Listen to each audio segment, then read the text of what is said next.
Pwede nga bang ilipat o i-transfer itong GCash account mo to another phone? Tara, pag-usapan natin. By the way, kung first time mo sa channel na at gusto mo pa ng mga online tutorial videos katulad nito, please click the subscribe button. Ito yung GCash app kung saan pag pumunta sa profile, meron ditong settings and then account secure.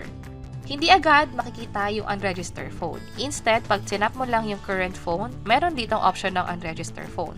Kapag ganyan, i-tap mo lang yung yes, unregister, at pwede mo na itong ma-access sa ibang phone. Yun nga lang sa experience ko, may isa akong GCash account. Sa GCash kasi, pwede ka magkaroon ng 5 wallets under your name. Yun nga lang yung per wallet, iba't ibang phone number. So, sa isang GCash account ko, hindi ko na ma-access yung phone na yon. So, tinry ko siyang i-access to another phone or to new phone at naging successful naman. So, clearly, hindi na ako nagkaroon ng opportunity na i-unregister siya katulad ng ginawa natin kanina. So, ano yung ginawa ko? Diretso na tayo sa bagong phone kung saan i-download mo lang from Play Store or App Store yung GCash, i-enter dito yung cellphone number na nakalink sa GCash account mo.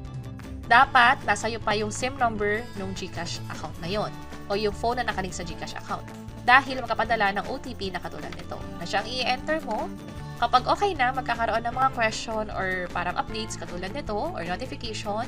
Pag ganyan, pwede mong i-share yung location and then sa akin, keep while in use access lang. And then, i-enter mo na yung MPIN.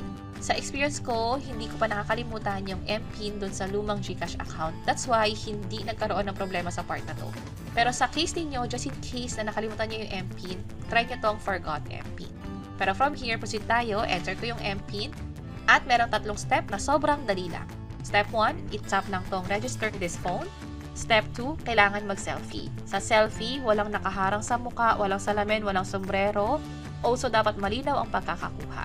Kadalasan dito nagkakaroon ng issue, that's why hindi nakakapag-proceed sa pag-register or pag-transfer ng GCash account to another phone. So, sa experience ko, naging okay naman yung selfie. Nagkaroon din ng text na katulad nito, na nire-register ko na nga or merong phone registration request na ito yung device na ginamit. So, okay na ako. Maghihintay na lang ako ng after 4 hours. Yun yung nakalagay dito kung anong oras ka dapat mag-login. Just in case na wala pang 4 hours at nag-login ka, ganito ulit yung makikita mo. Maghintay talaga. Sa experience ko, more than 4 hours yung ginawa ko. And then, nung nag-login ako sa GCash app, ito na yung option agad. Pwede kong i-enable yung biometrics or i-skip na. Sa case ko, in-enable ko yung biometrics para pwedeng mag-login gamit yung fingerprint. Pag ganyan, mag-enter ulit ng OTP na ipapadala sa phone ninyo at kapag okay na, ma-access na yung GCash account. So from here, sa actual experience ko, hindi ko na siya i-non-register sa lumang phone kasi nga hindi ko na siya na-access at so far, hindi naman nagkaroon ng problema.